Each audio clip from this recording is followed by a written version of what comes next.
Welcome back to Catapult Your Business. My name is Casey Clark. I'm the CEO and co-founder of Cultivate Advisors, and we answer one question at a time that will ultimately help propel businesses to the next level as they continue on their entrepreneurial journey. Thanks so much for joining us. The question today is, how are the best ways to set expectations with customers, not your employees, as business owners? How do you and your team, what are the best ways to set expectations with customers? We're going to dig into all the different details. What happens if you don't? What happens if you do? And some of those best practices involved. And to help me along this conversation, I've got a special guest today. I have got Brad Kreutz with me. Brad, hello. Welcome to the show. Hey, Casey. Thanks for having me on. You bet. Brad started with us as an advisor back in 2016. But before then, had a super successful career with some e-commerce businesses, growing and scaling, seeing multiple exits, one of them even being cigar.com, which is still going strong. And for Brad, he actually has become a partner here at our firm. He oversees multiple advisors. So everybody listening in, you're in for a real treat.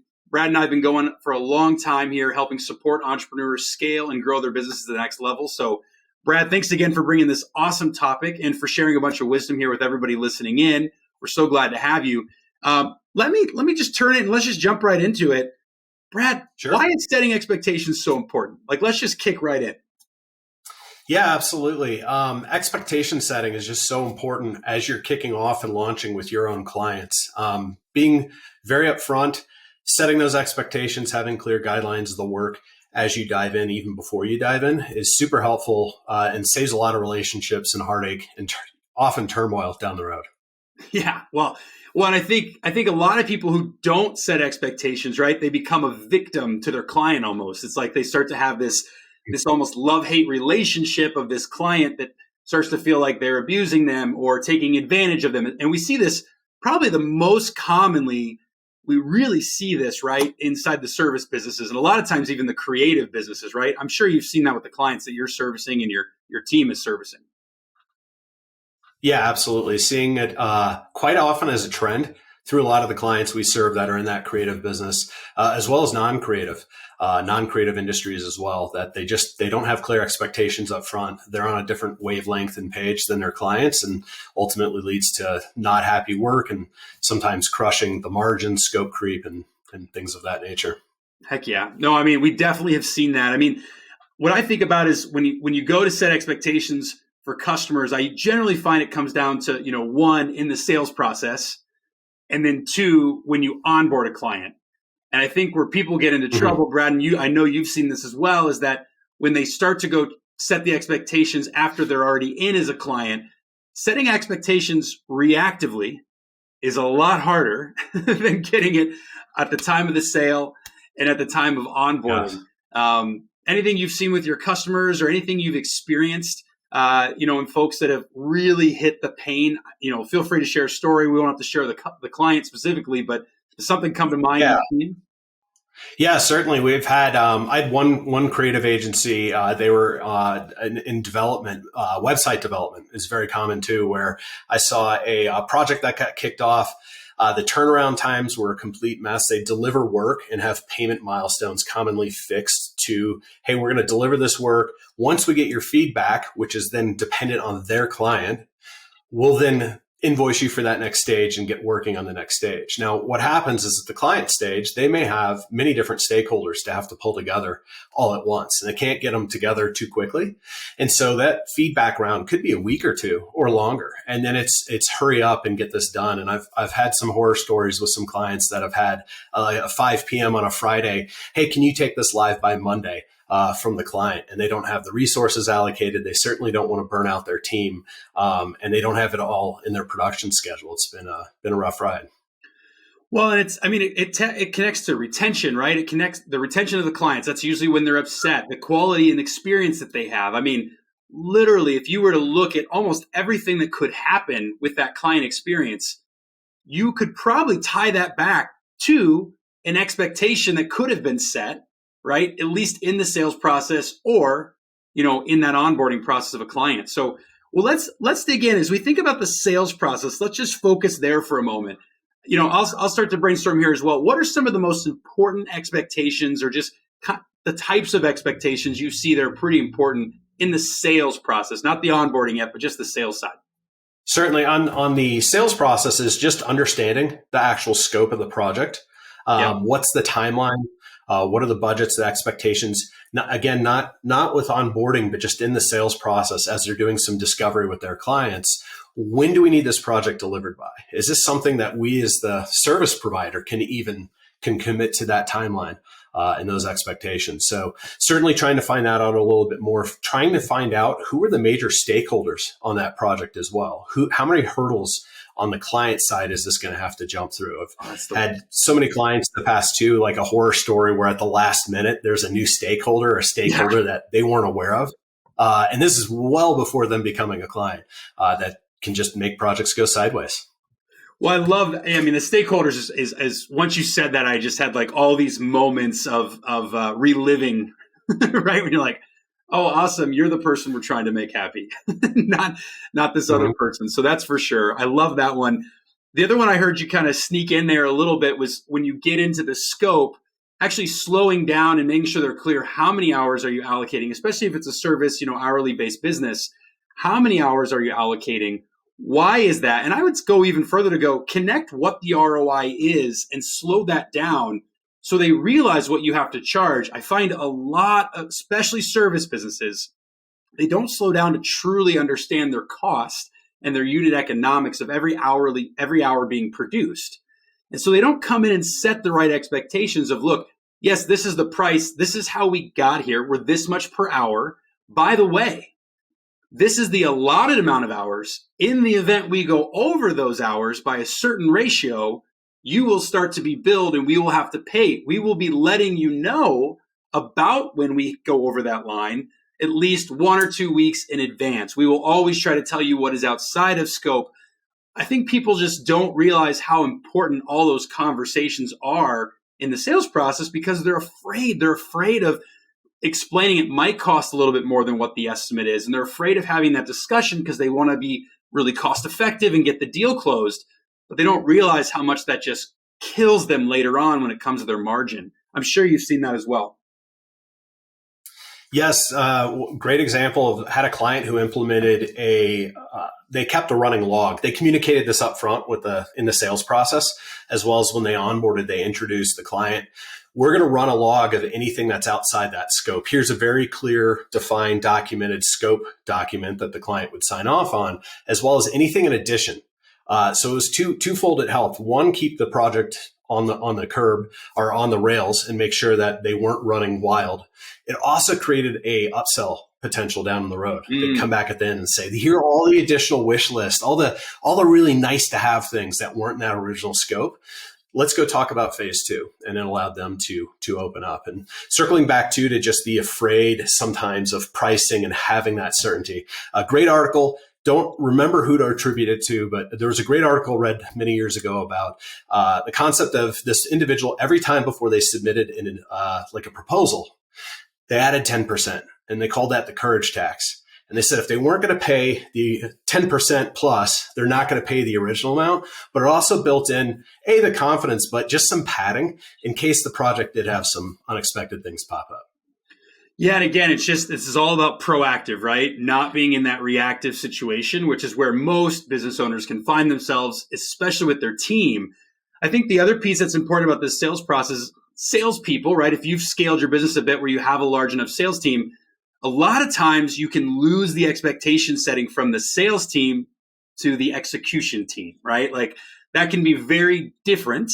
And so it's really, for me, I would say one of my biggest ahas was you've got to make sure you've got some type of leadership system connecting the sales team to the execution operations team so they can get that feedback and have an ongoing list of what expectations have to be set in the setup before they actually get into the progress itself. Any tips you'd give to those listening in around using a sales team and trying to connect that back to the operators?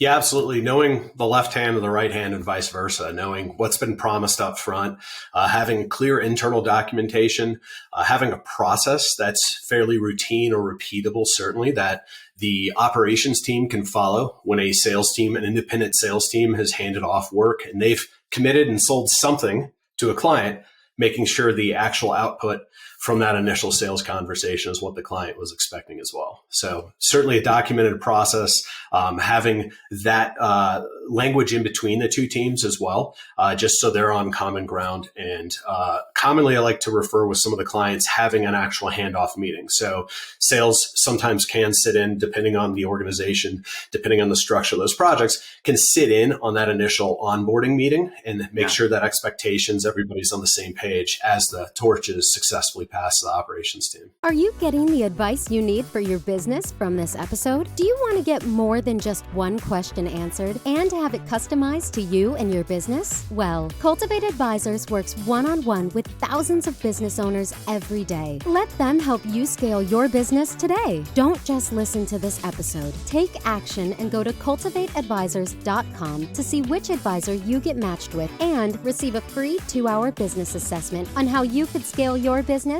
to the next level. Act now at cultivateadvisors.com. I love that. We're gonna get to the onboarding here in just a moment. One of the things you're talking about, that documentation in today's day, and we obviously do this at Cultivate, and we encourage a lot of other companies to do it. Record it. Record the sales process. Literally record the whole thing. Why? You literally can go back and say, what was provided? What was the expectation set? Here it is. Here's the short clip of what we talked about. That's why we're doing what we're doing. So often, and the clients, especially if you're the B2B professional service space, which is, we've kind of given a couple of examples today. Oh my goodness, they're running around with their heads cut off just as well, right? They don't fully remember those conversations either. It doesn't have to be a negative thing to pull out a recording and say, hey, I really thought this is where we were headed. Feels like something's changed. Can we talk about it, right? There's an appropriate way to bring it up when things get off the rails or the expectations aren't quite what we thought they were going to be when we're into that project. So just friendly tip, friendly advice. Before we go to this onboarding, I want to ask you this one question. Brad, what do you think is the reason why business owners struggle to dig in and set expectations in the sales process? What is it that causes that pain for them not to do it? Because I don't think it's just knowledge. No, I don't think it's knowledge. I think sometimes it can be certainly confidence around, hey, if I dig this deep and slow down, I just want to get to the sale. I just want to get the sale and move on. We'll figure it out. We'll figure it out later. We'll solve that problem later. We want revenue. Just bring it. We want revenue, right? But as we know, not all revenue is good revenue. So certainly slowing down, I'd say, is one of the biggest things that they can do, just to make sure that, are we on that same page? I love your idea of recording. Certainly makes it easier too, even for the operations team to be able to eventually pick up, but puts everybody on the same page. And just making sure you've got a lot of documentation on what is actually being delivered, what is being brought in and sold as the scope. So they can make sure as their buy-in as well, just even from the stakeholders on the client side.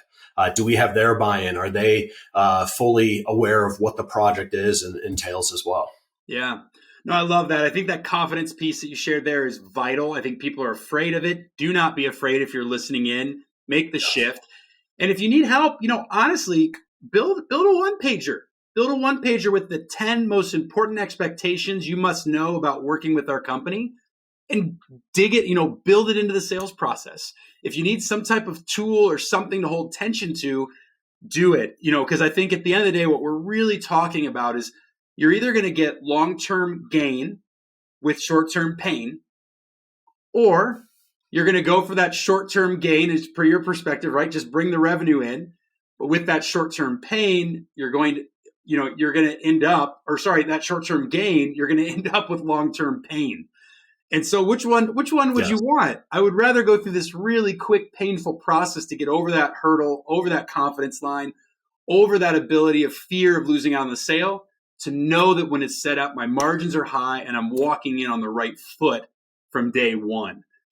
So for those that needed to hear this today, I hope that really settles in and you're able to bring that to your business. Brad, take us over to the onboarding side. Let's talk a little bit about your strategy or some of the best practices that you and your team are bringing all the clients when it comes to building in the expectation setting with that onboarding structure.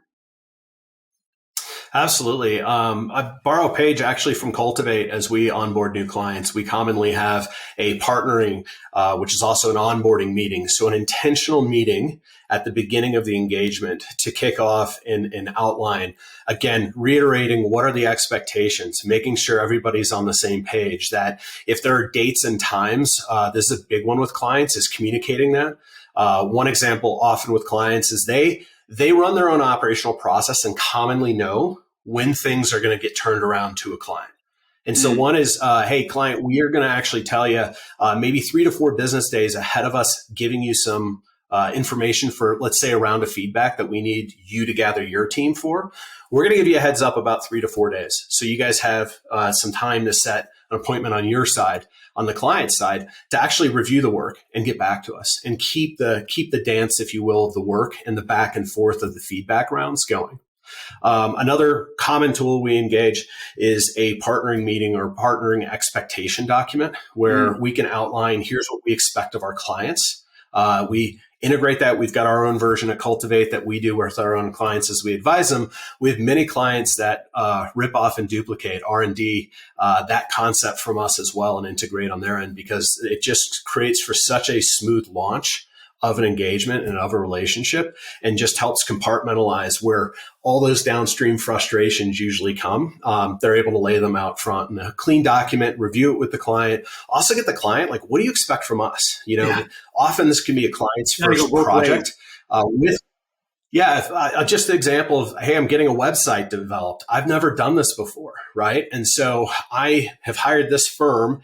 They know every step, but I've never actually been through that, and I don't really know what to expect at each step along the way. So I've found that really helps for a strong launch of a project. Thanks for tuning in to Catapult Your Business, where Cultivate Advisors is helping you catapult your business one question at a time. Are you running your business, or is your business running you? At Cultivate Advisors, they'll match you with an expert advisor and do a free 2-hour deep dive for your business. This will give you the clarity you need on how to get your business to the next level. Cultivate has worked with thousands of businesses. What do you have to lose? So head over to cultivateadvisors.com and sign up for your free 2-hour session. I mean, what you're really saying is don't make any assumptions. Correct. Right? You're saying don't make any assumptions. Take your set of expectations for your onboarding, put it on a piece of paper, ask them to document what they expect from you, and together create a shared doc that goes, this is how this project or this opportunity together is going to go. And I know you're digging in a lot right now into more like service-based companies or creative agencies. I get it. You're picking on them because this is actually where it probably shows up the most. But even if you're not a service-based company or you're not a creative agency of some kind, boy, just slow down and think about, in your experience, even on a B2C space, what can go awry. I mean, we see this in the home service space constantly. And I think it's because humans forget, humans make assumptions. Humans don't hold themselves accountable on both sides, right? And so there's just more humans are air. Paying attention. Yeah, exactly. Humans are busy, not paying attention to the details. Yeah, in a product business, you can lay out the description, you can lay out all your disclaimers, you can lay out all when you purchase this and it gets shipped to your house. These are all the expectations, right? Like with a service business, you have to do the same thing. You have to treat it as if it's a product. I also love that you were just starting to really dig into, when you are onboarding, it's also important. You got into kind of like the timelines and like a lot more of the details. And I think a lot of times in projects, there's like a shared document, a project management system of some kind. Maybe your product or service, if you're listening in, isn't overly that complicated.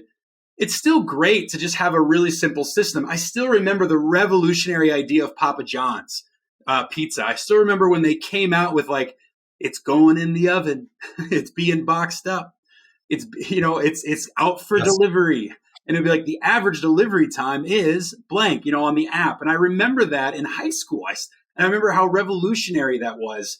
When they came out, I guess it was college, but when they came out, and it was like you had a clear process. You could see every step of what was happening. And so you didn't call the store. You didn't create all this extra work because you had some way to communicate what stage were you in, so people knew what the shared goals were to get to the next step of the project. And I just think people make too many assumptions when they go after that path. I've got to share one best practice I have, Brad, and then I'm going to come back to you if there's anything else you're thinking about, just as it pertains to onboarding. But I often find that for whatever reason, we like to create our services or our projects to more be, hey, customer, when you have an issue, reach out to me, versus let's get an ongoing call on a set cadence scheduled proactively. Please know this is the time when you should bring any feedback, concerns, excitement to ensure we stay aligned on course. So that would be my biggest best practice that I constantly see our clients when we first meet them not have that tied in their operational output. And by the time we've got 2 months in, we're like, what are you doing? All this wasted space on email and reactive, customer experience versus having that proactive customer experience by having a set scheduled call. Anyway, I had to share that. That was front of mind for me, Brad. What else are you thinking about as it pertains to the top skills or best practices when setting expectations in onboarding or even throughout the rest of the projects or, with any type of client experience? Yeah, I think certainly like when you're onboarding, working through, we're going to have these set meetings. That's a great time to get that communication into those meetings. So you're not having just even a poor client experience where they're, hey, we just paid you maybe a large lump of money too, like a huge payment milestone, and then it's just crickets for weeks. Like I can't imagine how nerve-wracking that must be on the client side.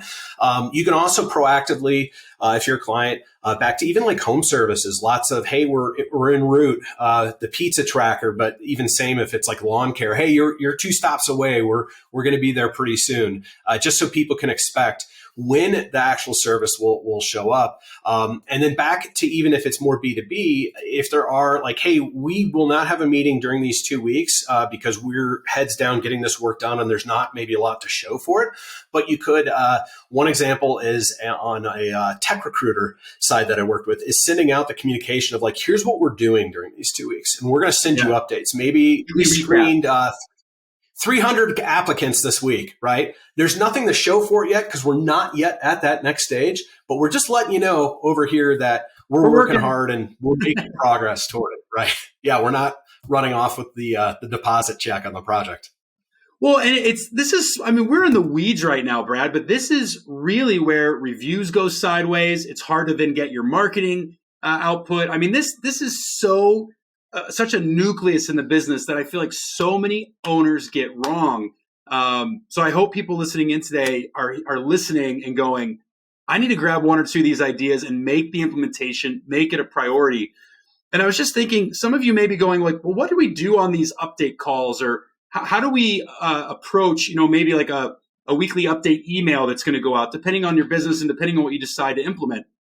A common, best practice I would share with our clients is one, here's the past period. So what's happened in the past versus what was expected. And then future period. Here's what we expect to have done with a deadline by the next time we meet, or by this date, we'll send another follow-up email, right? And it just keep it that simple. And then always remind them if you have any questions or feedback, be very clear of how they reach out. And it's just a really like a nice 1-2 punch where it's just past period, future period, punch. Do you need anything? This is how you need to let me know. And this is going to lower the stress levels of your employees. It's going to make your manager's jobs easier. As the owner, you're going to go to sleep and not be just running around. And I think the thing we haven't talked about a ton is scope creep. Like for these creative agencies or for these, right? I mean, we see this all the time. These scope creeps just take off. And it's just, you're just like walking into a bomb. No one's going to win. Absolutely.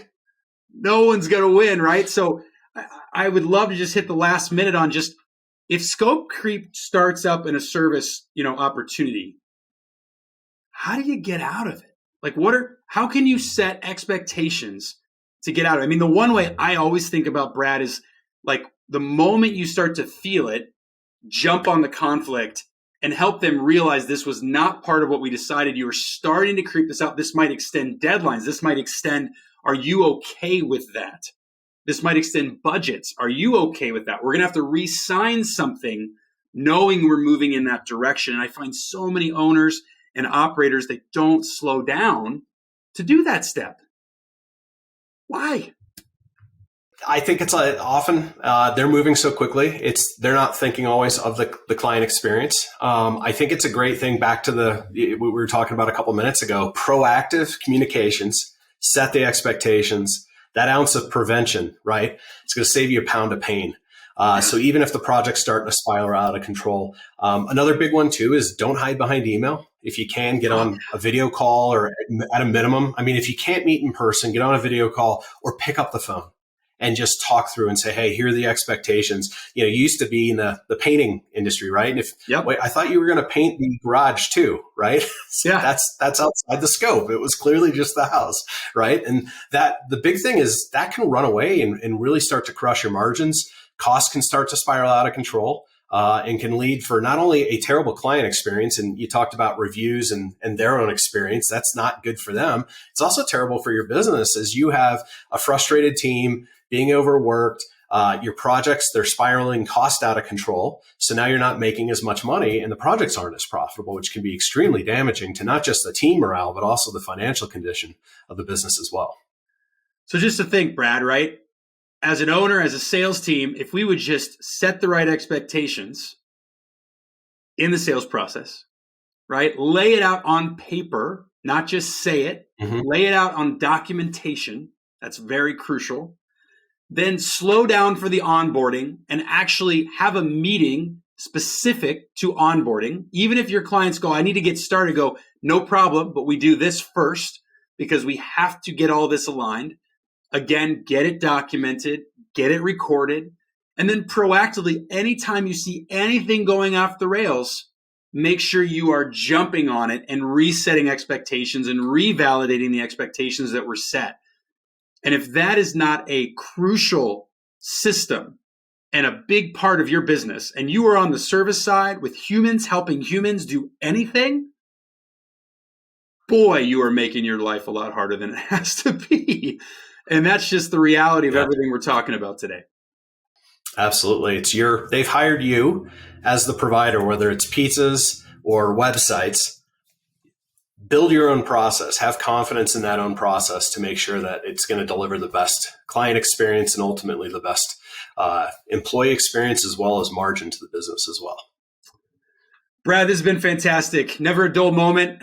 We went deep and we got in the weeds, but for everybody listening along with us today, it's such a vital skill that I don't think enough people talk about. So Brad, thanks for bringing some patterns you commonly see, to catapult your business today.